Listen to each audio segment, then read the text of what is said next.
간호사 주제에 설치지나 말고 시키는 대로만 해.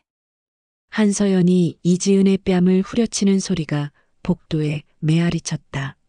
최영희는 그 순간 38년 전 시어머니에게 맞던 기억이 생생히 되살아나며 온몸이 얼어붙었다. 뭐 하는 짓이야? 영희의 목소리가 복도 전체를 울렸고 모든 사람들이 돌아봤다. 병원장이 영희에게 90도로 인사하자 서연의 얼굴이 새하얗게 변했다. 오늘 영상 보시기 전에 무료 구독과 좋아요 꼭 눌러주세요. 그리고 오늘 하루 감사한 일을 댓글로 적어주세요. 오늘의 이야기 시작합니다. 서울 강남구 논현동 한복판에 위치한 영인의 한정식은 새벽 4시부터 불이 켜집니다. 어둠이 아직 짙게 깔린 이른 시간이지만 이곳만큼은 이미 하루가 시작되었음을 알리는 따뜻한 불빛이 창문을 통해 새어나오고 있습니다. 올해로 58세인 최영희는 무려 30년째 이 자리에서 한식당을 운영해 오고 있습니다. 새벽 4시부터 일어나서 물을 썰고 양념을 만들고 저녁 9시까지 가게를 지키는 것이 영희의 일상입니다. 하루도 빼놓지 않고 반복되는 이 루틴이지만 영희에게는 단순한 일과가 아니라 자신만의 전쟁터에서 승리를 쟁취해 나가는 과정입니다. 오늘은 갈비찜용 물을 많이 썰어야지. 영희는 혼자 중얼거리며 칼을 들었습니다. 30년 동안 이런 새벽을 보내왔습니다. 처음에는 10평짜리 작은 식당이었는데 이제는 본점 포함해서 분점까지 4개나 낼 정도로 자리를 잡았습니다. 논현동 본점, 압구정 분점, 청담동 분점, 그리고 가장 최근에 오픈한 신사동 분점까지 각 매장마다 30명씩 직원들이 일하고 있고 월 매출은 15억 원을 넘어섰습니다.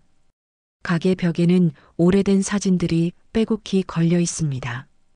20년 전 첫 가게 오픈 기념 사진에는 앳되고 야윈 모습의 영희가 서 있습니다. 그때만 해도 손님이 하루에 10명만 와도 고마워했던 시절이었죠. 15년 전 압구정 분점 개업 때 찍은 사진에는 좀 더 당당해진 영희의 모습이 보입니다. 그리고 5년 전 양아들 박민수의 결혼식 사진도 눈에 띕니다. 민수와 이지은이 함께 웃고 있는 모습이 행복해 보였습니다. 영희는 그 사진을 보며 잠시 미소를 지었습니다. 처음에는 지은이가 마음에 들지 않았었습니다. 너무 조용하고 내성적인 것 같아서요. 영희 같은 강한 성격의 사람에게는 답답해 보였거든요. 하지만 시간이 지날수록 지은의 진심을 알게 되었습니다. 조용하지만 성실하고 내성적이지만 배려심 깊은 며느리였습니다. 지은이는 참 착해. 영희는 양파를 썰면서 생각했습니다. 시댁살이도 티 한 번 안 내고 민수 뒷바라지도 정성껏 하고 무엇보다 영희에게 항상 정중하고 고마워했습니다. 요즘 며느리들 중에 이런 아이가 어디 있을까요? 하지만 영희에게는 잊을 수 없는 아픈 과거가 있었습니다. 38년 전 20살에 결혼했을 때 받은 끔찍한 경험들 말입니다. 당시 영희는 경상도 작은 시골 마을에서 올라온 순박한 처녀였습니다. 남편 박정우를 만나 결혼했지만 시어머니는 영희를 눈엣 가시처럼 여겼습니다. 애도 못 나는 여자가 뭔 소리야? 집안 망신이야. 시어머니의 손이 영희의 뺨을 후려쳤을 때의 그 순간이 아직도 생생합니다. 귀가 멍멍해지고 입안에서 피냄새가 났던 그때 주변에 있던 시누이들은 모른 척했고 남편은 외면했었습니다. 여자가 되어서 씨 하나 못 붙이면서 뭘 먹고 사는 거야? 시어머니는 계속해서 영희를 모욕했습니다. 그때 영희는 20살이었습니다. 결혼한 지 겨우 1년밖에 안 됐는데 아이가 없다고 이미 낙인 찍힌 것이었습니다. 그날 이후로도 비슷한 일이 계속됐습니다. 시어머니는 기회만 있으면 영희를 때렸고 모욕했고 괴롭혔습니다. 영희는 그때마다 참아야 했습니다. 갈 곳이 없었거든요. 친정은 가난했고 이혼은 상상할 수도 없는 시대였습니다. 참고 견디면 언젠가는 좋아질 거야. 영희는 스스로를 위로하며 버텼습니다. 하지만 상황은 좋아지지 않았습니다. 오히려 시간이 지날수록 더 심해졌죠. 그런데 3년째 되던 해 기적같이 아이가 생겼습니다. 하지만 그 아이는 영희가 낳은 친아들이 아니었습니다. 남편이 외도해서 낳은 아이였던 것입니다. 상대 여자는 아이만 낳고 사라졌고 남편은 그 아이를 영희에게 떠넘겼습니다. 이 아이를 내가 키워. 남편의 차가운 명령이었습니다. 그 순간 영희의 마음은 무너졌습니다. 남편의 배신도 시어머니의 학대도 모든 것이 한꺼번에 몰려왔습니다. 하지만 갓난아기를 보는 순간 영희의 마음은 달라졌습니다. 이 아이에게는 죄가 없어.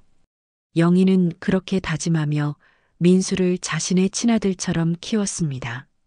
시어머니는 손자가 생기자 영희에게 좀 더 관대해졌지만 그 상처는 영희의 마음 깊숙이 남아 있었습니다. 그때 영희는 아무것도 할 수 없었습니다. 어린 민수를 데리고 갈 곳도 없었고 경제적으로도 독립할 수 없었거든요. 하지만 지금은 달랐습니다. 영희에게는 힘이 있었고 누군가를 지켜줄 수 있는 능력이 있었습니다. 12년 전 가을, 남편 박정호가 갑작스러운 뇌졸중으로 쓰러졌습니다.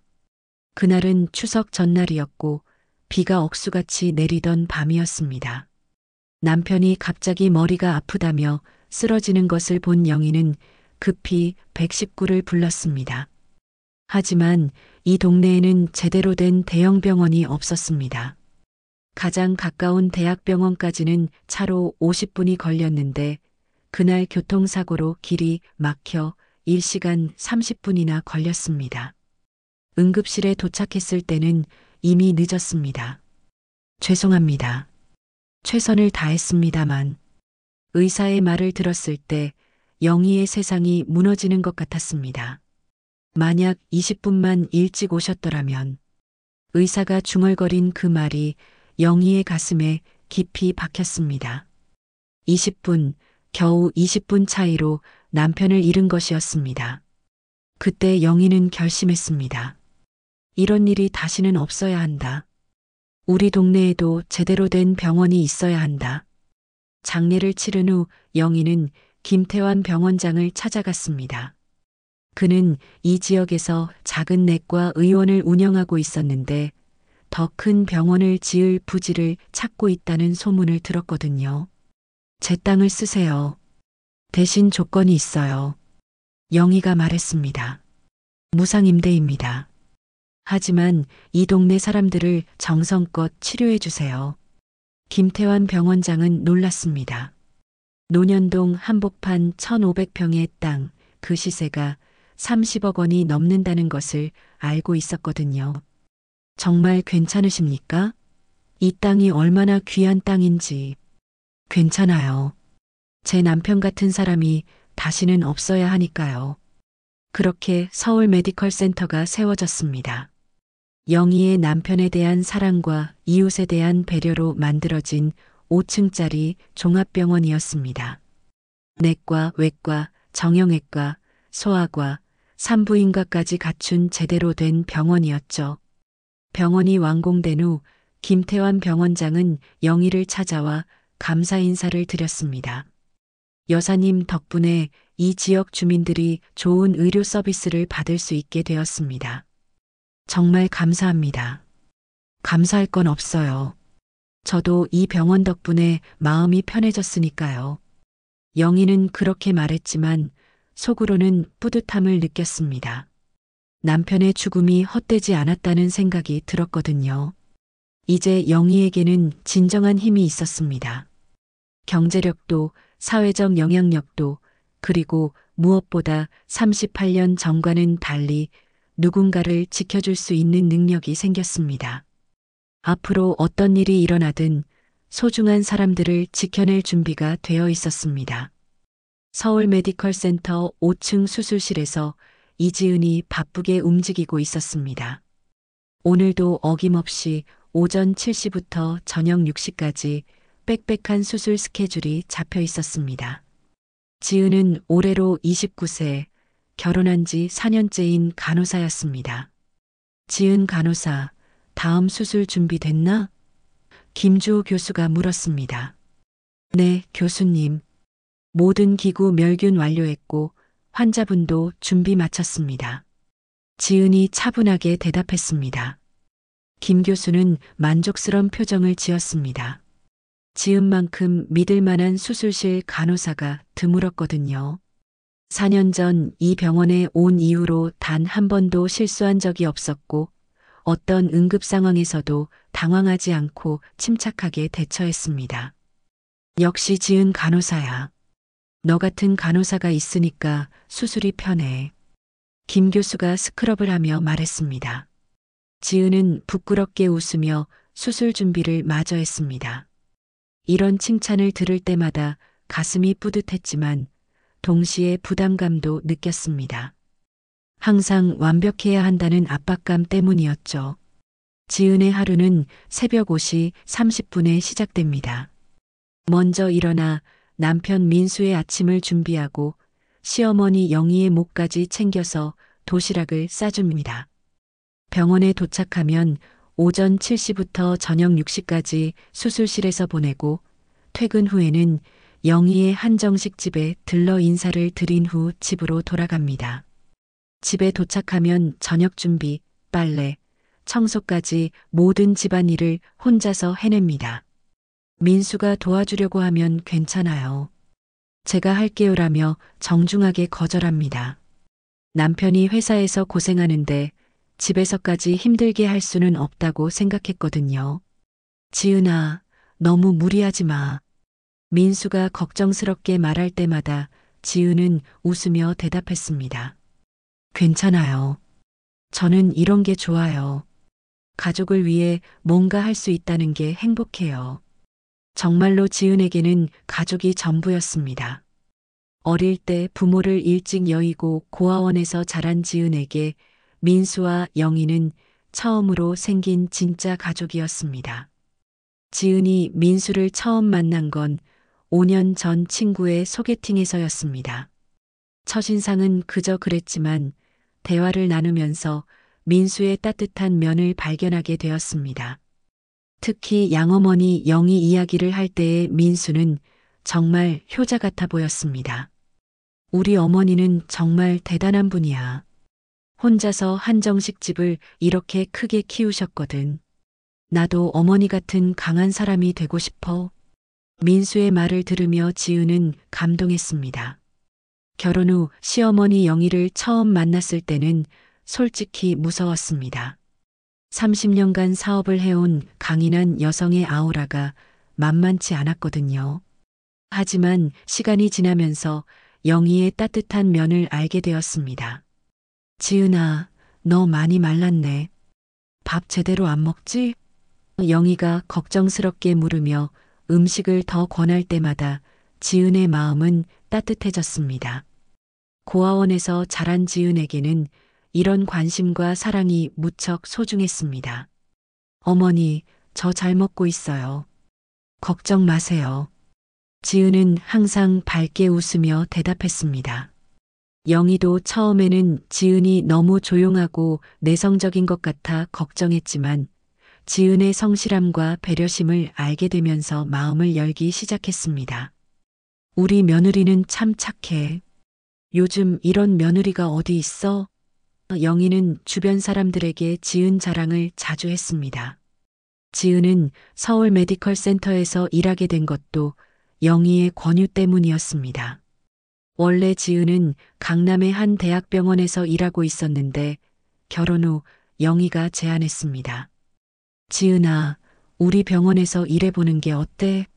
집에서도 가깝고 내가 부지를 제공한 병원이니까 직원들도 잘 대해줄 거야. 지은은 처음에는 망설였습니다. 대학병원에서의 경력을 포기하고 새로운 병원으로 옮기는 것이 쉬운 결정은 아니었거든요. 하지만 영희의 따뜻한 배려를 거절할 수 없었습니다. 그럼 한번 알아보겠습니다, 어머니. 서울 메디컬 센터로 이직한 지은은 금세 병원의 핵심 인력이 되었습니다. 수술실 간호사로서의 실력은 물론 환자들과의 소통 능력도 뛰어났습니다. 지은 간호사님, 오늘도 고생 많으셨어요. 수술을 마친 환자의 가족이 고마워할 때마다 지은은 뿌듯함을 느꼈습니다. 아니에요. 당연한 일이에요. 환자분이 빨리 회복되시는 게 제일 중요하죠. 지은의 성실함과 친절함은 병원 내에서도 유명했습니다.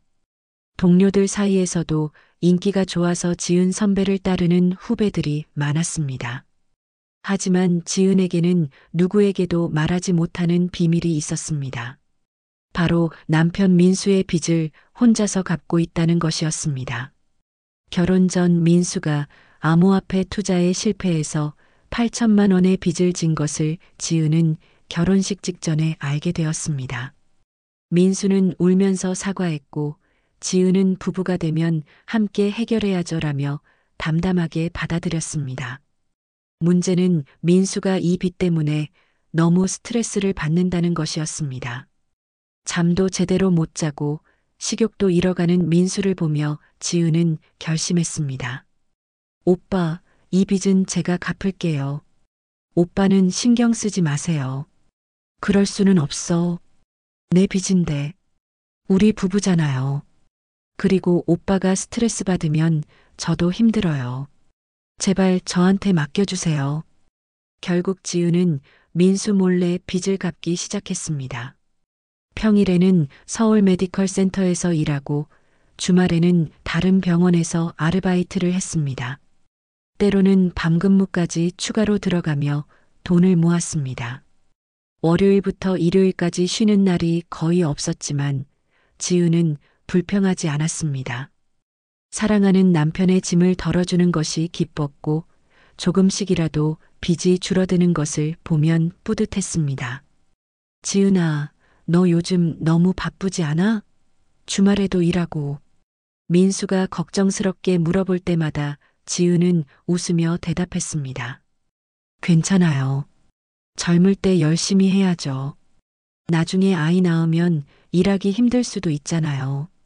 민수는 지은의 말을 듣고 안심했습니다.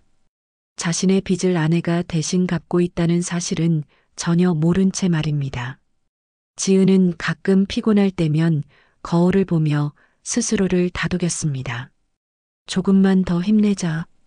가족을 위한 일이야.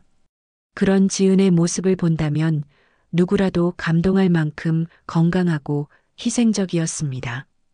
하지만 지은은 아직 몰랐습니다. 자신이 이렇게 희생하며 지키려는 가정에 균열이 생기기 시작했다는 것을, 그리고 그 균열이 점점 커져서 결국 모든 것을 무너뜨릴 거라는 것을 말입니다. 어느 날 오후 지은이 수술실에서 나와 복도를 걷고 있을 때였습니다. 갑자기 날카로운 목소리가 들렸습니다. 제대로 하라고. 이딴 식으로 일할 거면 차라리 그만둬.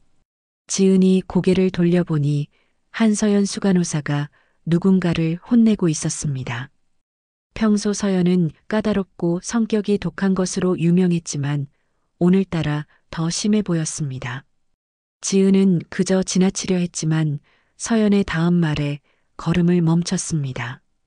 간호사 주제에 설치지나 말고 시키는 대로만 해. 그 순간 지은의 가슴이 철렁 내려앉았습니다. 혹시 자신을 두고 하는 말은 아닐까? 지은은 조심스럽게 뒤돌아봤지만 서연은 다른 간호사를 혼내고 있었습니다. 하지만 지은에게는 이상한 느낌이 들었습니다. 서연이 자신을 바라보는 시선이 예전과 다른 것 같았거든요. 마치 무언가 적대감 같은 것이 느껴졌습니다. 기분 탓이겠지. 지은은 그렇게 생각하며 자리를 떠났습니다. 하지만 마음 한구석에는 불안함이 자리 잡기 시작했습니다. 그날은 평소와 다름없는 화요일 오후였습니다. 최영희는 정기검진을 받기 위해 서울 메디컬 센터를 방문했습니다. 혈압약을 처방받고 간단한 혈액 검사를 받는 것이 목적이었지만 무엇보다 며느리 지은이의 얼굴을 보고 싶었습니다. 어머니, 오늘도 오셨어요? 지은이 수술복을 입고 복도에서 영희를 발견하고는 밝게 웃으며 인사했습니다. 응, 혈압약 떨어져 가서. 너 오늘 수술 많이 했지? 네, 그래도 괜찮아요.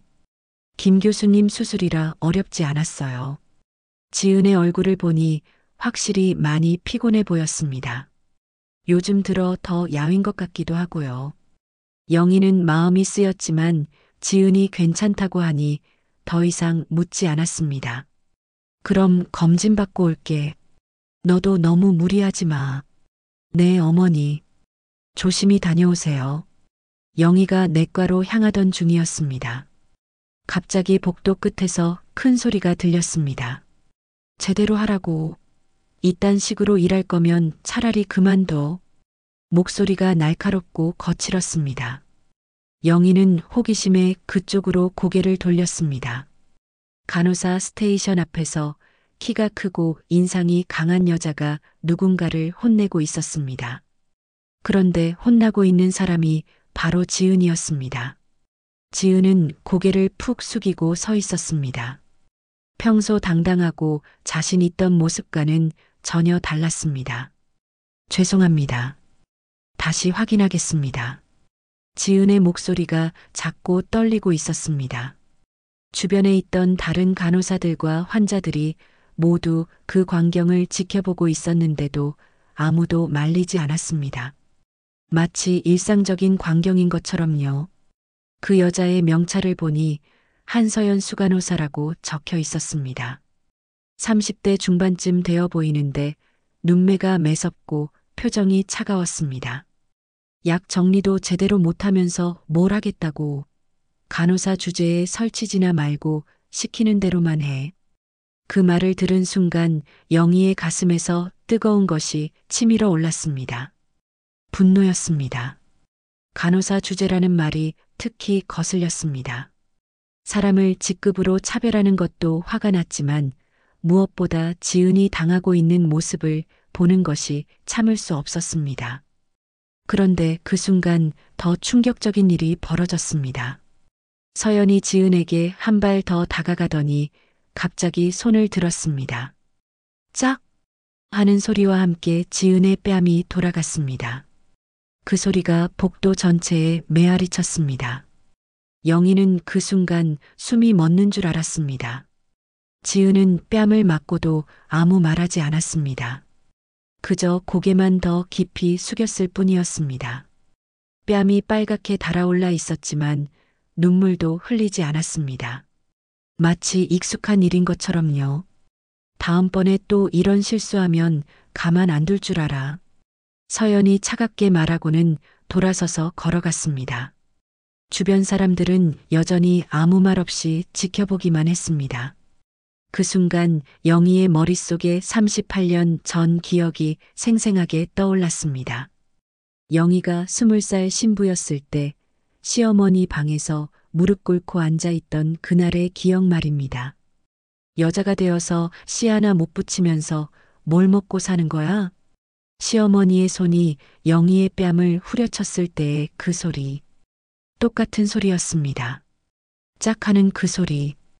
귀가 멍멍해지고 입안에서 피냄새가 났던 그때 주변에 있던 시누이들은 모른 척했고 남편은 외면했었습니다. 애도 못 나는 여자가 뭔 소리야? 집안 망신이야. 시어머니는 계속해서 영희를 모욕했었습니다. 그때 영희는 20살이었습니다. 결혼한 지 겨우 1년밖에 안 됐는데 아이가 없다고 이미 낙인 찍힌 것이었습니다. 그날 이후로도 비슷한 일이 계속됐었습니다. 시어머니는 기회만 있으면 영희를 때렸고 모욕했고 괴롭혔습니다. 영희는 그때마다 참아야 했습니다. 갈 곳이 없었거든요. 지금 지은의 모습이 바로 그때의 영희와 똑같았습니다. 고개 숙이고 말 한마디 못하고 그저 참기만 하는 모습. 아무도 지켜주지 않는 상황에서 혼자 견뎌내야 하는 그 외로움과 서러움. 영희는 더 이상 참을 수 없었습니다. 38년 전에는 아무것도 할 수 없었지만 지금은 달랐습니다. 이제 영희에게는 힘이 있었고 지은을 지켜줄 수 있는 능력이 있었습니다. 뭐 하는 짓이야? 영희의 목소리가 복도에 울려 퍼졌습니다. 생각보다 크고 낮은 목소리였습니다. 복도에 있던 모든 사람들이 영희를 바라봤습니다. 환자들, 간호사들, 심지어 의사들까지 모두 고개를 돌렸습니다. 서연도 천천히 뒤를 돌아봤습니다. 그 얼굴에 짜증이 스쳤습니다. 누구세요? 서연의 목소리에는 귀찮다는 뜻이 가득했습니다. 마치 무슨 상관없는 사람이 끼어드냐는 식이었습니다. 누구냐고? 영희가 한 걸음씩 서연에게 다가갔습니다. 영희의 구두 소리가 복도 바닥에 또렷하게 울렸습니다. 지금 사람 뺨 때린 주제에 그게 할 소리야?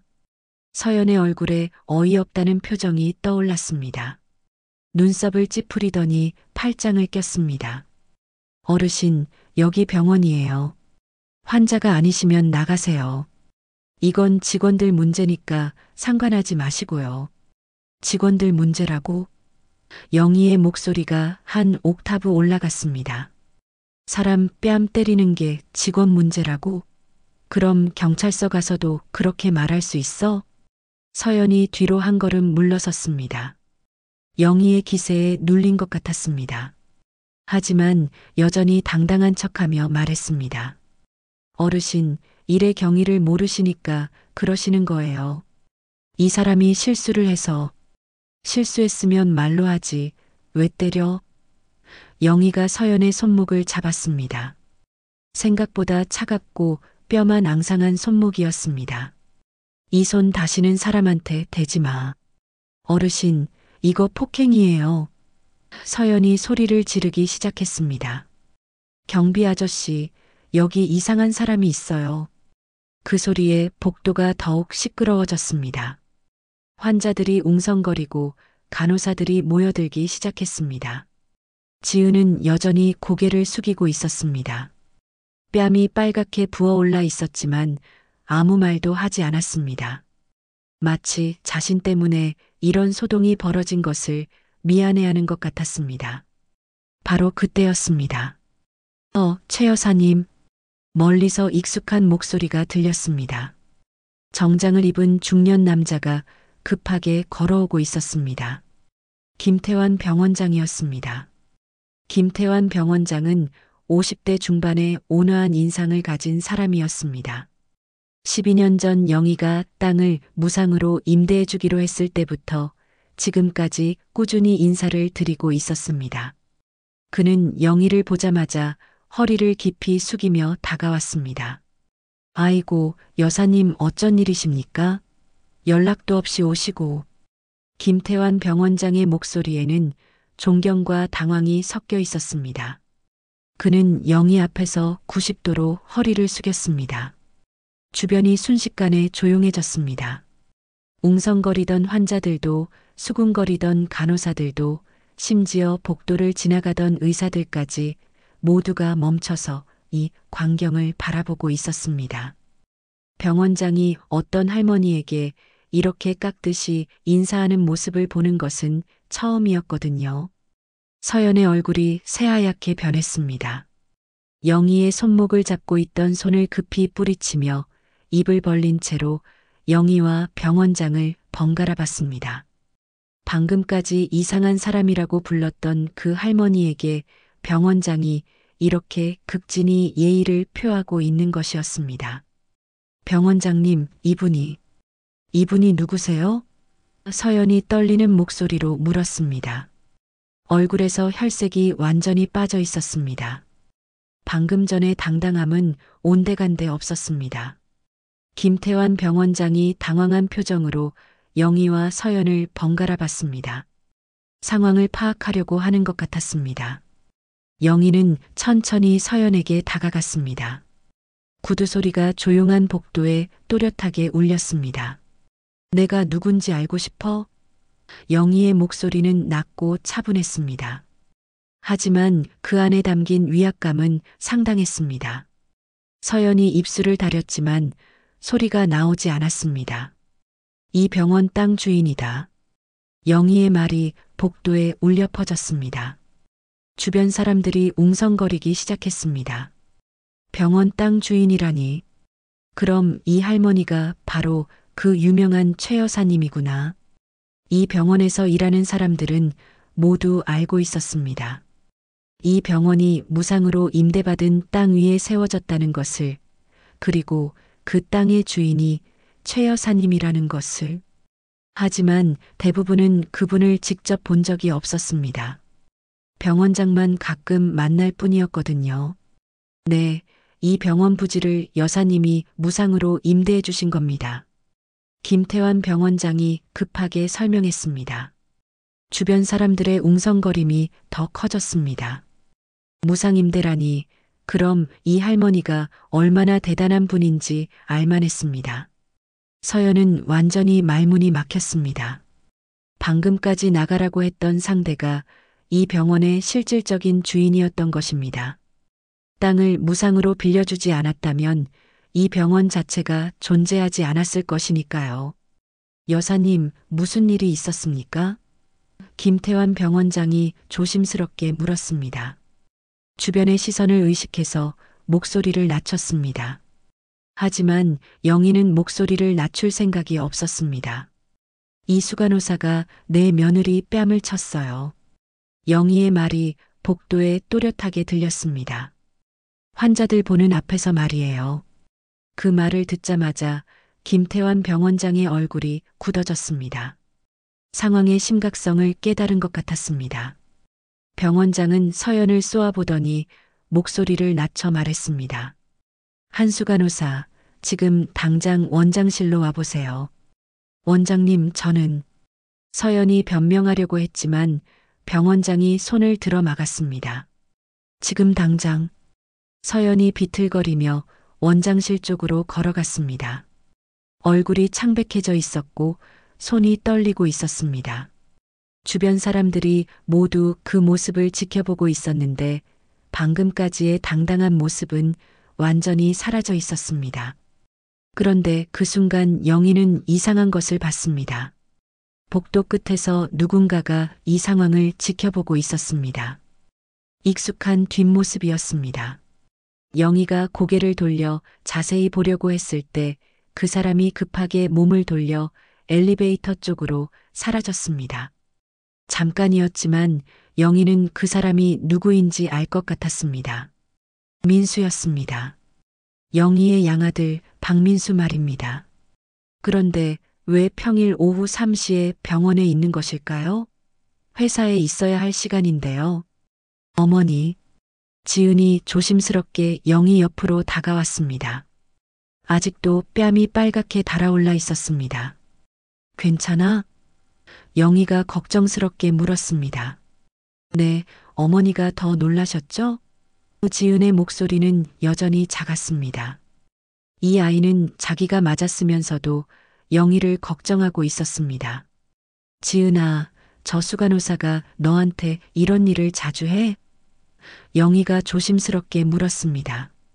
지은이 잠시 망설이더니 작게 고개를 저었습니다. 아니에요.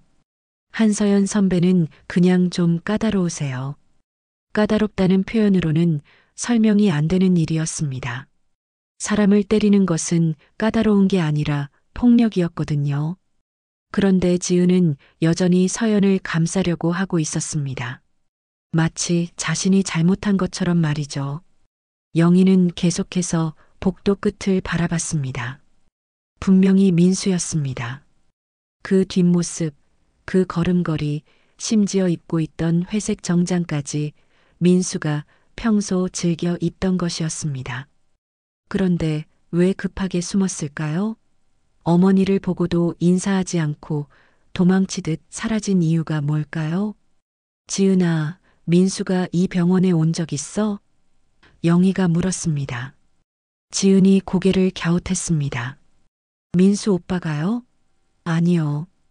민수 오빠는 병원을 별로 안 좋아해요. 주사 맞는 것도 무서워하고 병원 냄새도 싫어한다고 하거든요. 그렇다면 방금 본 것이 착각이었을까요? 아니면 민수가 지은 몰래 병원에 온 이유가 따로 있는 것일까요? 영희의 머릿속이 복잡해지기 시작했습니다. 뭔가 이상한 느낌이 들었거든요. 1시간 후 김태환 병원장이 영희를 찾아왔습니다. 여사님, 정말 죄송합니다. 이런 일이 있을 줄 몰랐습니다. 몰랐다고요? 영희의 목소리에 차가움이 묻어났습니다. 직원이 다른 직원을 때리는데 몰랐다고요? 앞으로 이런 일 없도록 하겠습니다. 한수 간호사는 엄중히 처벌하겠습니다. 처벌이 아니라 해고하세요. 영희가 단호하게 말했습니다. 그리고 제 며느리에게 정식으로 사과하세요. 병원장이 고개를 숙였습니다. 영희의 요구를 거절할 수 있는 입장이 아니었습니다.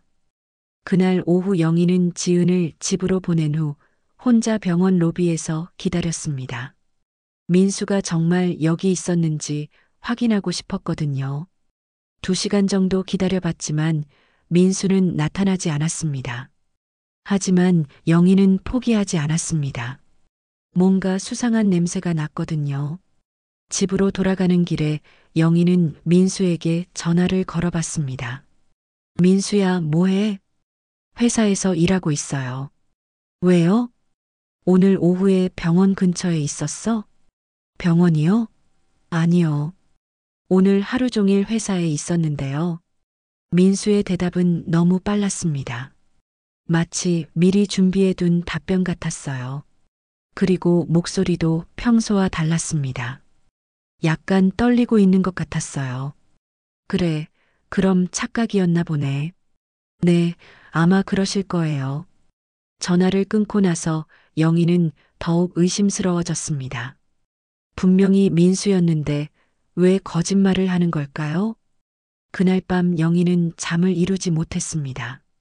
계속해서 오늘 일이 머릿속을 맴돌았습니다. 지은이 맞는 모습, 민수가 병원에서 도망치는 모습, 그리고 민수의 거짓말까지 뭔가 연결고리가 있는 것 같은데 명확하지 않았습니다. 다음 날 아침 일찍 영희는 지은에게 전화를 걸었습니다. 지은아, 어제 뺨은 좀 어때? 많이 나아졌어요. 어머니 덕분이에요. 그런데 지은아, 서연이라는 수간호사가 너한테 언제부터 그랬어? 지은이 잠시 망설이더니 조심스럽게 말했습니다. 사실은 제가 이 병원에 온 첫날부터요. 첫날부터라고?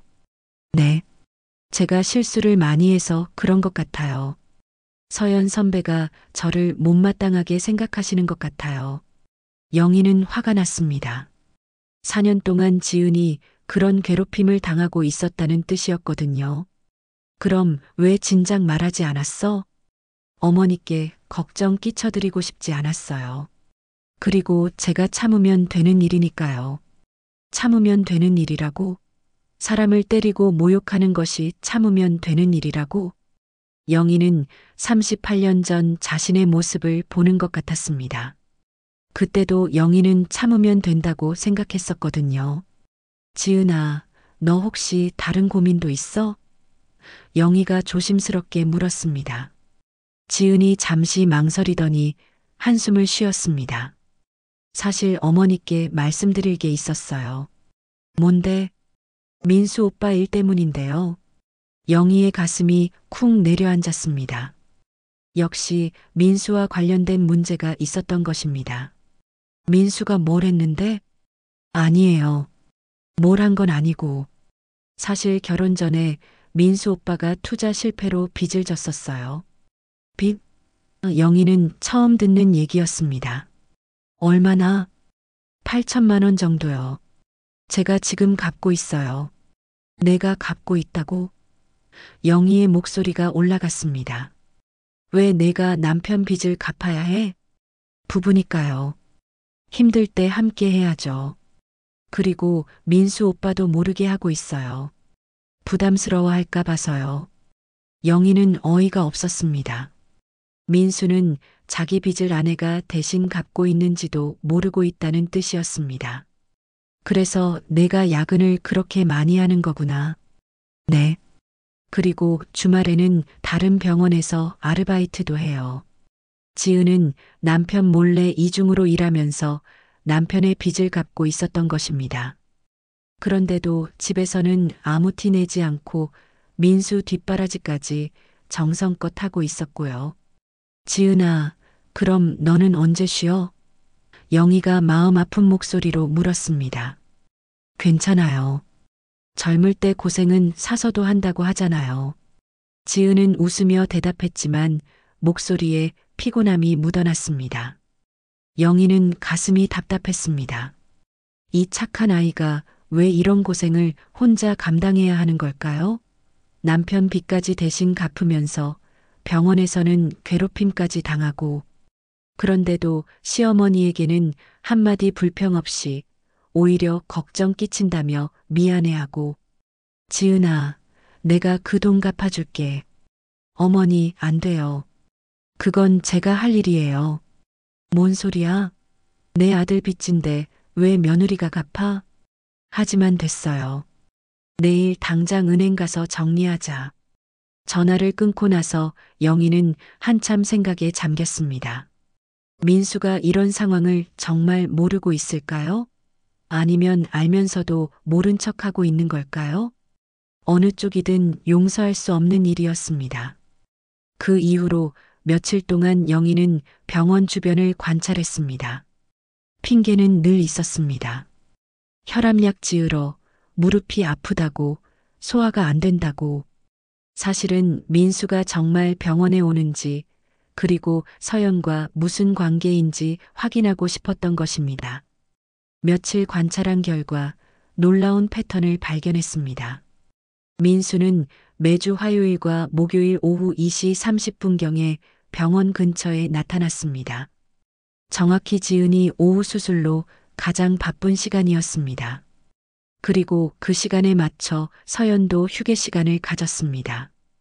더 결정적인 건 둘이 병원 뒤쪽 작은 공원에서 만나는 것을 목격한 것이었습니다. 오빠, 오래 기다렸어? 서연이 민수 옆에 앉으며 말했습니다. 오빠라고 불렀습니다. 영희는 숨을 죽이고 지켜봤습니다. 아니야, 나도 방금 왔어. 민수가 서연의 머리를 쓰다듬었습니다.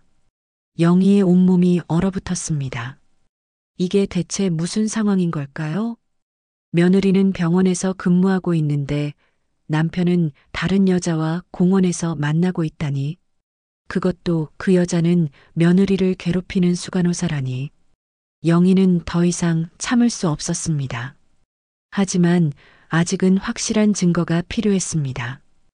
혹시 오해일 수도 있으니까요. 그래서 영희는 탐정을 고용하기로 결심했습니다. 확실한 증거가 필요해요. 나중에 법정에서도 쓸 수 있을 만한. 영희가 탐정사무소에서 단호하게 말했습니다. 알겠습니다. 며칠만 주시면 확실한 증거 잡아드리겠습니다. 탐정이 자신 있게 답했습니다. 일주일 후 탐정이 가져온 사진들을 보고 영희는 경악했습니다. 민수와 서연이 호텔에 들어가는 사진, 키스하는 사진, 손잡고 걷는 사진들이 수십 장이나 되었습니다. 더 이상 의심할 여지가 없었습니다. 더 충격적인 것은 두 사람의 대화를 몰래 녹음한 파일이었습니다. 오빠 언제까지 이렇게 숨어 다닐 거야? 서연의 목소리였습니다. 조금만 더 기다려. 시간이 필요해. 지은한테 언제 말할 건데? 곧 정리할게. 정리라고? 영희는 녹음기를 더 자세히 들었습니다. 내가 얼마나 참고 있는지 알아? 매일 그 아이 얼굴 보면서 일하는 게 얼마나 힘든지. 미안해. 조금만 더 참아줘. 영희는 더 이상 견딜 수 없었습니다. 서연이 지은을 괴롭힌 이유가 바로 이것 때문이었습니다. 자신이 민수와 사귀고 있으니까 아내인 지은이 눈에 거슬렸던 것이죠. 오빠, 우리 언제부터 공개적으로 만날 수 있을까? 서연이 애교스럽게 물었습니다. 서연아, 조금만 더 기다려. 내가 계획이 있어. 무슨 계획? 지은과 정리하는 거야. 깔끔하게. 민수의 목소리가 차갑게 들렸습니다. 마치 물건을 정리하는 것처럼 말하고 있었습니다. 어떻게? 이혼하는 거야? 응. 뭐 이혼이지. 영희는 귀를 의심했습니다. 민수가 이혼을 생각하고 있다니. 하지만 지은이가 순순히 응할까? 응하게 만들면 되지. 그게 쉬워. 그게 쉬워? 그 아이는 나만 보고 사는데 그러니까 더 쉬운 거야. 의존적인 애들은 포기도 빨라. 민수가 냉소적으로 웃었습니다. 영희가 28년 동안 키운 아이가 이런 말을 하고 있다니 믿을 수 없었습니다. 그럼 언제? 다음 달쯤. 미리 서류도 준비해놨어. 벌써? 응. 변호사한테 부탁해서 이혼 사유도 만들어놨어. 성격 차이로. 성격 차이라고요? 4년 동안 아무 문제 없이 살았는데 갑자기 성격 차이라니. 지은이 알면 엄청 충격받을 텐데. 그러게. 불쌍하긴 하지만 어쩔 수 없지. 그런데 어머니는 어떻게 할 거야? 지은을 엄청 좋아하시잖아. 그게 문제야. 엄마가 지은 편을 들까봐 걱정이야. 그럼 엄마한테는 지은이가 먼저 이혼하자고 했다고 할 거야. 영희는 정말 소름이 돋았습니다. 이 자식이 얼마나 치밀하게 계산하고 있는지 알겠더라고요. 지은에게는 성격 차이라고 하고 영희에게는 지은이 먼저 이혼하자고 했다고 할 계획이었던 것입니다. 녹음을 다 듣고 나서 영희는 완벽한 복수 계획을 세우기 시작했습니다. 첫째, 서연부터 제거하는 것이 우선이었습니다. 영희는 김태환 병원장을 만나러 갔습니다. 병원장실에서 영희는 탐정이 찍은 사진들을 책상 위에 펼쳐 놓았습니다. 이게 뭡니까? 병원장이 사진들을 보더니 얼굴이 굳어졌습니다. 한서연 수간호사와 제 아들입니다. 영희가 차갑게 말했습니다. 민수와 서연이 호텔에서 나오는 사진, 공원에서 키스하는 사진들이었습니다. 이런.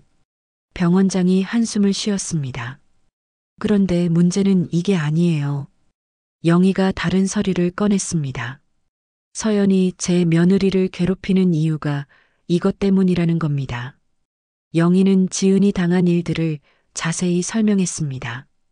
4년 동안 지속된 괴롭힘, 뺨을 맞은 일, 그리고 서연이 지은을 쫓아내려고 했던 모든 일들을 말입니다. 이것은 단순한 불륜이 아니라 직장 내 괴롭힘입니다. 그것도 매우 악질적인. 여사님, 정말 죄송합니다. 이런 일이 있는 줄 몰랐습니다. 몰랐다고요? 4년 동안 몰랐다고요? 영희의 목소리가 차갑게 변했습니다. 그럼 이 병원 관리가 엉망이라는 뜻이네요. 병원장이 식은땀을 흘리기 시작했습니다. 여사님, 진정하시고. 진정하라고요? 제가 무상으로 임대해준 땅에서 제 며느리가 이런 일을 당했는데 진정하라고요? 영희는 가방에서 또 다른 서류를 꺼냈습니다. 이게 뭔지 아세요?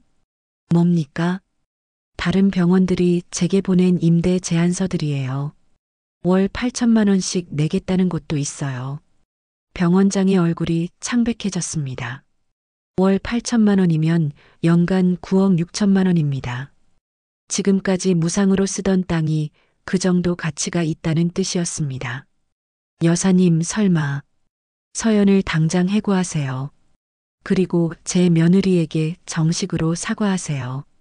병원 전체 직원들 앞에서요. 알겠습니다. 바로 처리하겠습니다. 그리고 앞으로 이런 일이 다시 일어나지 않도록 직장 내 괴롭힘 방지 교육을 시키세요. 네, 그렇게 하겠습니다. 마지막으로 서연의 인사기록에 직장 내 괴롭힘을 사유로 해고했다고 명시하세요. 다른 병원에서도 이런 일이 없도록요. 그것은 서연에게는 치명적인 일이었습니다. 의료진 사회는 좁았거든요. 한번 그런 기록이 남으면 다른 병원 취직이 거의 불가능했습니다. 알겠습니다. 오늘 당장 처리하겠습니다. 그날 오후 3시 서연은 갑작스럽게 병원장실로 호출되었습니다. 무슨 일인지 모른 채 들어간 서연은 10분 만에 해고 통지서를 받았습니다. 사유는 직장 내 괴롭힘 및 부적절한 개인적 관계였습니다. 병원장님, 이게 무슨 일입니까? 서연이 당황해서 물었습니다. 한수 간호사, 당신이 한 일을 모르겠습니까? 병원장이 차갑게 말하며 사진들을 서연 앞에 내밀었습니다. 서연의 얼굴이 새하얗게 변했습니다. 민수와 함께 찍힌 사진들, 호텔에 들어가는 모습, 키스하는 장면들이 선명하게 찍혀 있었습니다. 이건 변명할 필요 없습니다. 당장 짐 싸서 나가세요. 병원장님, 제발 기회를 한 번만. 이미 늦었습니다. 그리고 이 기록은 간호사협회에도 보고될 예정입니다. 그 말에 서연은 완전히 절망했습니다. 간호사협회에 보고되면 다른 병원 취직이 거의 불가능했거든요. 서연이 급히 민수에게 전화를 걸었습니다. 오빠, 큰일 났어. 나 해고됐어. 뭐라고? 민수의 목소리에 당황이 묻어났습니다. 우리 사진이 있어. 호텔 들어가는 것까지 다 찍혔어. 사진이라고? 누가 찍은 거야? 모르겠어. 근데 어머니가 병원장한테 전달했다고 하더라고. 엄마가? 민수의 목소리가 떨렸습니다. 둘째, 민수의 상속권을 박탈하는 것이었습니다. 영희는 변호사 사무실을 찾아갔습니다. 유언장을 다시 쓰고 싶습니다. 어떻게 바꾸시겠습니까? 모든 재산을 며느리 이지은에게 상속합니다. 아들 박민수는 상속에서 제외시켜 주세요. 혹시 특별한 이유가 있으십니까? 아들이 며느리를 배신했습니다. 그런 놈에게 제 재산을 물려줄 수는 없어요. 변호사가 놀란 표정을 지었지만 영희의 의지는 확고했습니다. 그리고 또 하나 부탁이 있어요. 무엇입니까? 민수가 지은과 이혼하려고 한다면 어떻게 막을 수 있을까요? 그것은 좀 복잡한 문제입니다만 돈은 얼마든지 낼 수 있어요. 제 며느리를 지켜주고 싶거든요. 셋째, 지은의 미래를 위한 계획이었습니다. 영희는 지은이 어린 시절 꿈이 의사였다는 것을 기억했습니다. 고등학교 때 전교 1등을 놓친 적이 없었지만 아버지의 병원비 때문에 꿈을 포기해야 했던 지은. 지은이가 의대에 갈 수 있도록 모든 준비를 해주겠어요. 영희는 속으로 다짐했습니다. 마지막으로 완벽한 타이밍을 기다리는 것이었습니다. 영희는 민수가 비겁한 방법으로 이혼 서류를 보낼 것을 예상하고 있었습니다. 그리고 그 순간이 완벽한 복수의 시작점이 될 것이었습니다. 38년 전에는 아무것도 할 수 없었지만 지금은 다르다. 영희는 결심을 다졌습니다. 이번에는 내가 지켜내겠다. 모든 준비가 완료되었습니다. 이제 민수가 행동에 나설 때까지 기다리기만 하면 되었습니다. 영희는 완벽한 복수를 위해 인내심 있게 기다렸습니다. 그리고 일주일 후 예상했던 그 전화가 걸려왔습니다. 엄마, 급한 서류가 있어. 지금 당장 지은이한테 전해줘야 해. 드디어 복수의 마지막 단계가 시작되는 순간이었습니다. 엄마, 급한 서류가 있어. 지금 당장 지은이한테 전해줘야 해. 민수의 목소리가 평소와 달랐습니다. 어딘지 모르게 떨리고 급박했습니다. 무슨 서류? 그건 엄마는 몰라도 돼. 그냥 지은이한테 전해주기만 하면 돼. 몰라도 된다고? 내가 전해주라고 하면서 내용은 모르라고? 영희는 이미 민수가 무엇을 보낼지 알고 있었지만 모른 척했습니다. 엄마, 제발. 나 지금 공항이야. 비행기 시간 얼마 안 남았어. 공항이라고? 영희는 이미 민수가 서연과 함께 해외로 도피할 계획이라는 것을 알고 있었습니다. 갑자기 어디를 간다는 거야? 그것도 지은 모르게. 지은은 알고 있어. 나중에 다 설명할게. 지금은 시간이 없어. 택시로 봉투 보낼 테니까 받아서 지은이한테 꼭 전해줘. 뚝. 전화가 끊어졌습니다. 영희는 한숨을 쉬었습니다. 민수가 정말로 예상했던 대로 행동하고 있었습니다. 이혼 서류를 영희 손에 들려서 지은에게 전달하게 하려는 비겁한 계획이었습니다.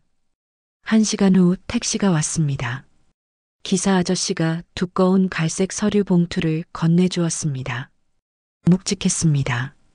그리고 테이프가 여러 겹 단단히 붙어 있었습니다. 절대 열어보지 말라는 듯이요. 영희는 그 봉투를 받아들고 한참 생각했습니다. 이대로 지은에게 전달하면 지은은 엄청난 충격을 받을 것입니다.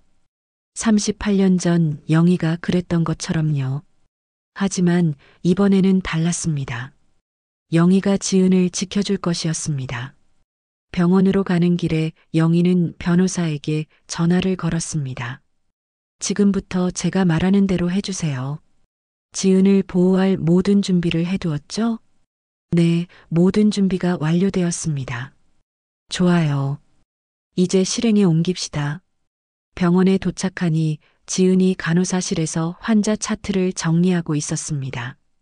서연이 해고된 후로 지은의 표정이 많이 밝아져 있었습니다. 더 이상 괴롭힘을 당하지 않아도 되니까요. 어머니, 오늘도 오셨어요? 지은이 밝게 인사했습니다. 영희는 그 천진한 미소를 보며 가슴이 아팠습니다. 곧 이 아이가 큰 충격을 받게 될 텐데 말입니다. 지은아, 민수가 이걸 전해주라고 했어. 영희가 봉투를 건네주었습니다. 지은의 표정이 이상해졌습니다.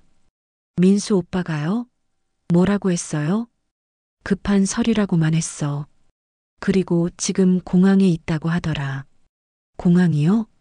지은도 당황한 것 같았습니다. 민수 오빠가 어디 간다고 했나요? 그것도 안 알려줬어. 그냥 급하다고만 했어. 지은이 테이프를 조심스럽게 뜯기 시작했습니다. 테이프가 너무 꽁꽁 붙어 있어서 쉽게 떨어지지 않았습니다. 이상하네. 왜 이렇게 단단히? 지은이 손톱으로 테이프를 긁어가며 조심스럽게 뜯었습니다. 드디어 봉투가 열렸습니다. 지은이 종이를 꺼내는 순간 영희의 심장도 같이 멎는 듯 했습니다. 협의 이혼 신청서라는 글자가 눈에 확 들어왔습니다. 지은은 종이를 보자마자 얼굴이 새하얗게 변했습니다. 손이 떨리기 시작했습니다. 이게 뭐예요? 지은이 종이를 제대로 잡지 못해서 바닥에 떨어뜨릴 뻔했습니다. 영희도 얼른 다가가서 종이를 같이 봤습니다. 이혼 서류였습니다. 그것도 이미 민수 쪽 서명은 다 되어 있고 지은 서명란만 비어 있었습니다. 심지어 이혼 사유란까지 다 채워져 있었습니다. 민수 오빠가 이걸 나한테? 지은의 목소리가 점점 작아졌습니다. 어머니, 제가 뭘 잘못했나요? 지은이 마치 자기가 무슨 잘못을 한 것처럼 주변을 둘러보며 작게 말했습니다. 영희의 마음이 미어졌습니다. 이 착한 아이가 뭘 잘못했다는 걸까요? 지은아, 너는 아무 잘못 없어. 영희가 지은의 어깨를 감싸며 말했습니다. 잘못한 건 그놈이야. 영희는 더 이상 참을 수 없었습니다. 휴대폰을 꺼내 민수에게 전화를 걸었습니다.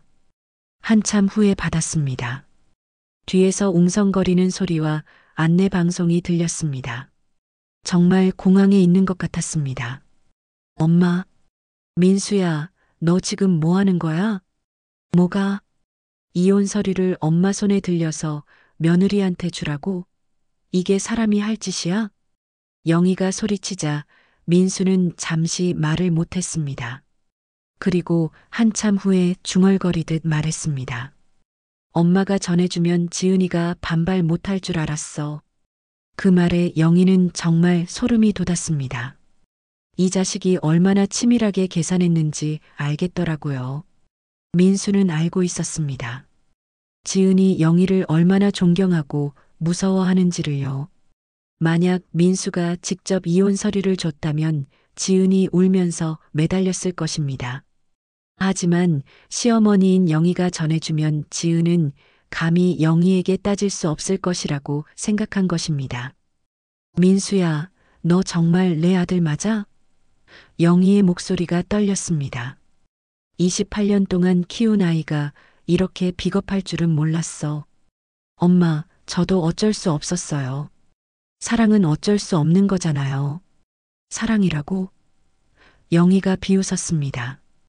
그럼 지은한테는 뭐라고 할 거야? 4년 동안 뭐 한 거야? 지은은 이해해 줄 거예요.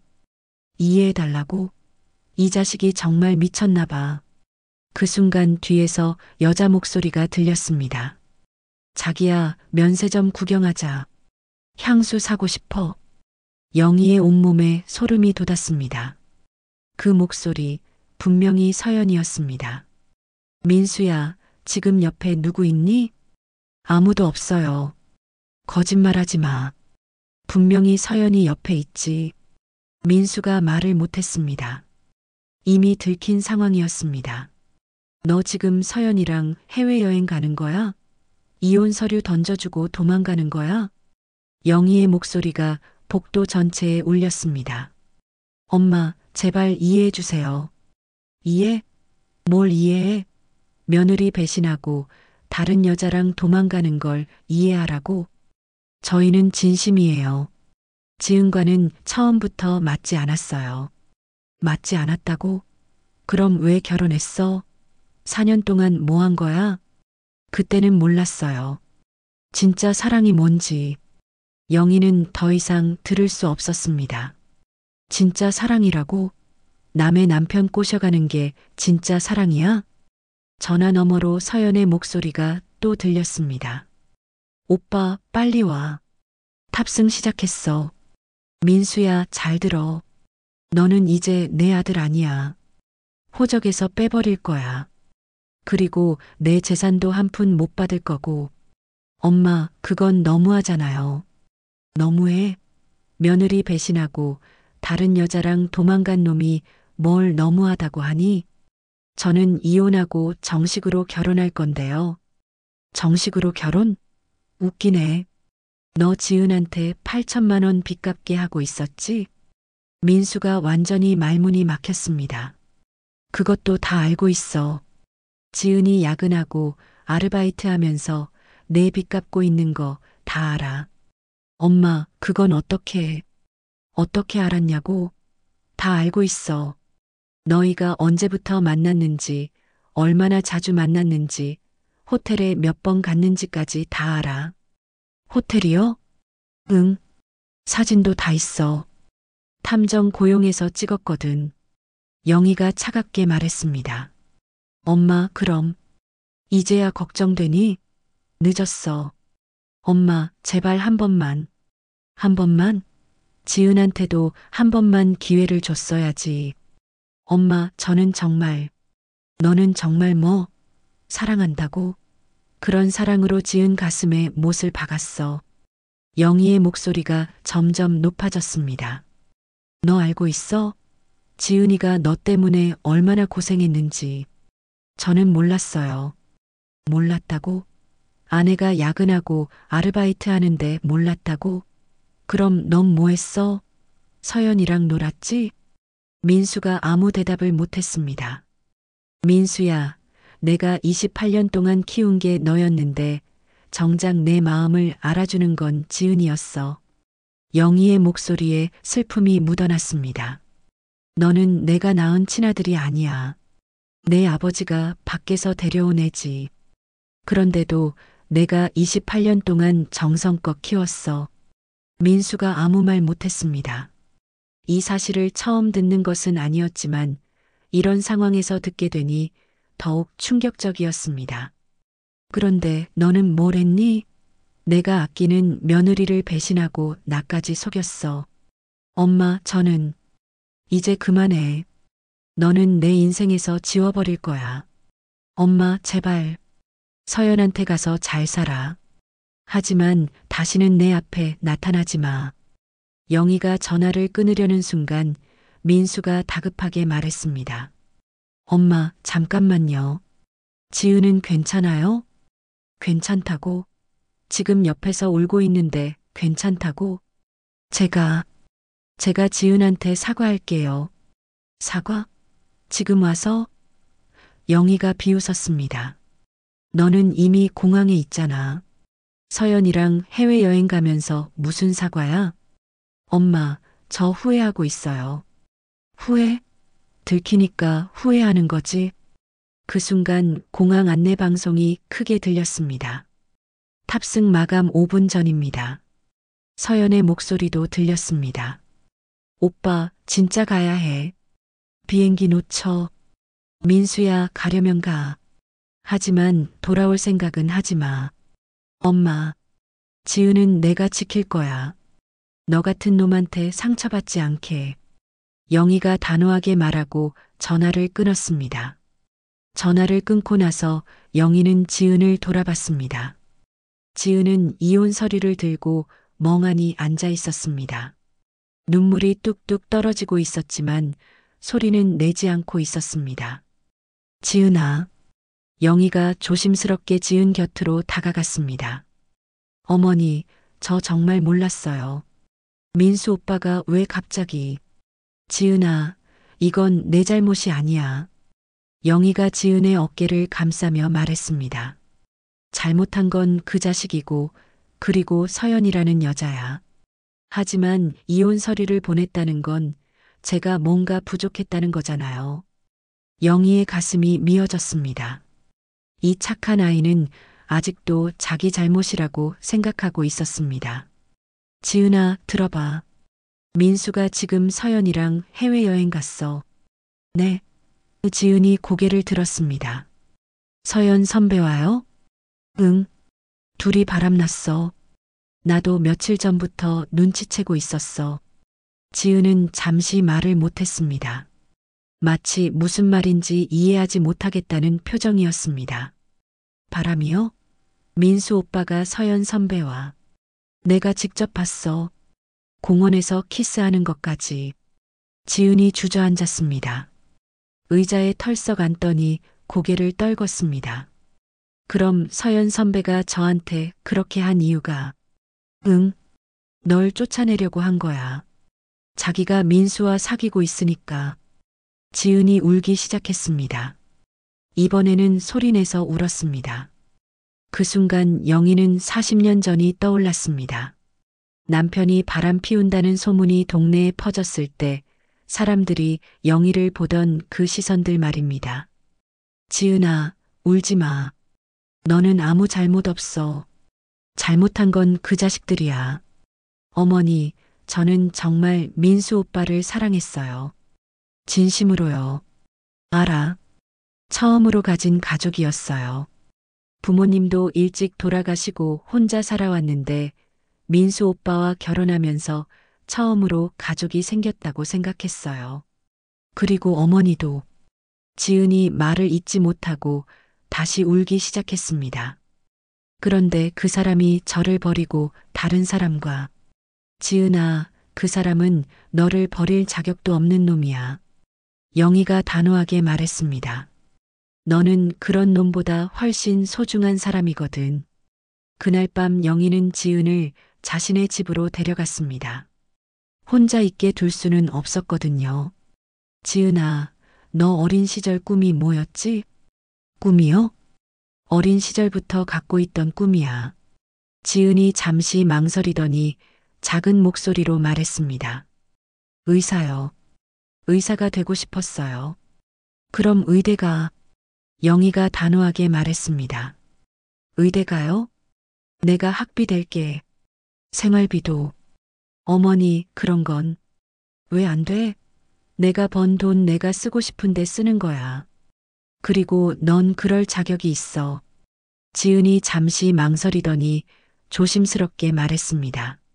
사실 저는 고등학교 때 전교 1등을 놓친 적이 없었어요. 그래. 영희는 놀랐습니다. 3년 내내 1등이었어요. 선생님들도 서울대 의대 갈 수 있다고 하셨고요. 그런데 고3 여름에 아버지가 쓰러지셨어요. 급성 심근경색이었는데 수술비가 너무 많이 들었어요. 어머니 혼자서는 감당할 수 없는 금액이었죠. 지은의 목소리가 점점 작아졌습니다. 그래서 졸업하자마자 취직해야 했어요. 대학은 꿈도 못 꾸고요. 그때 간호사 자격증이라도 따두면 병원에서 일할 수 있다고 해서. 지은이 잠시 말을 멈췄습니다. 의사가 되려던 제가 간호사가 된 거예요. 아이러니하죠. 그 말을 들으니 영희의 가슴이 아팠습니다. 이 아이가 얼마나 많은 꿈을 포기했을까요? 그래도 후회는 안 해요. 부모님 병원비 내느라 고생했지만 그 덕분에 민수 오빠도 만났고 어머니도 만났으니까요. 지은은 항상 그랬습니다. 자기가 얼마나 희생했는지는 말하지 않고 오히려 고마워하는 아이였습니다. 그런데 어머니가 의대 가라고 하시니까 정말 꿈만 같아요. 지은아, 사실은 말이야. 영희가 조심스럽게 말을 시작했습니다. 네. 진정한 가족은 피로 만들어지는 게 아니야. 마음으로 만들어지는 거야. 영희는 지은의 손을 잡았습니다. 민수는 내 남편의 아들이지만 내 마음을 몰라줬어. 하지만 너는 피 한 방울 안 섞였지만 내 마음을 알아주잖아. 어머니. 그러니까 너는 분명히 내 딸이야. 진짜 딸이야. 그 말에 지은이 영희에게 안겼습니다. 두 사람 모두 울고 있었습니다. 하지만 그 눈물은 슬픔만이 아니었습니다. 새로운 희망도 담겨 있었습니다. 그날부터 지은은 의대 입시 준비를 시작했습니다.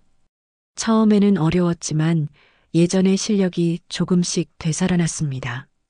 그리고 무엇보다 다시 꿈을 가지게 된 지은의 눈빛이 살아났습니다. 1년 후 지은은 정말로 의과대학에 합격했습니다. 어머니, 정말 꿈만 같아요. 지은이 합격 통지서를 보며 눈물을 흘렸습니다. 지은아, 이건 내가 노력한 결과야. 나는 그냥 옆에서 도와줬을 뿐이야. 아니에요. 어머니가 아니었다면 전 평생 이 꿈을 못 이뤘을 거예요. 한편 태국에서 민수와 서연은 경제적 어려움에 시달렸습니다. 서연은 부유한 현지 사업가를 만나 민수를 버리고 떠났고 혼자 남은 민수는 한국으로 돌아와 지은에게 용서를 빌었지만 이미 늦었습니다. 민수 씨, 저는 이미 새로운 인생을 시작했어요. 과거는 과거일 뿐이에요. 지은은 담담하게 거절했습니다. 3년이 지난 후 지은은 의대 3학년이 되어 상위권 성적을 유지하고 있었습니다. 영희와 지은 사이에는 어떤 혈연 관계보다도 깊은 유대감이 형성되어 있었습니다. 어머니, 제가 의사가 되면 어머니처럼 많은 사람들을 도와주고 싶어요. 어떻게? 가난해서 치료받지 못하는 사람들을 위한 무료 진료소를 만들고 싶어요. 어머니가 병원 부지를 기부하신 것처럼요. 그 말을 듣고 영희는 확신했습니다. 지은을 딸로 선택한 것이 평생 최고의 결정이었다고.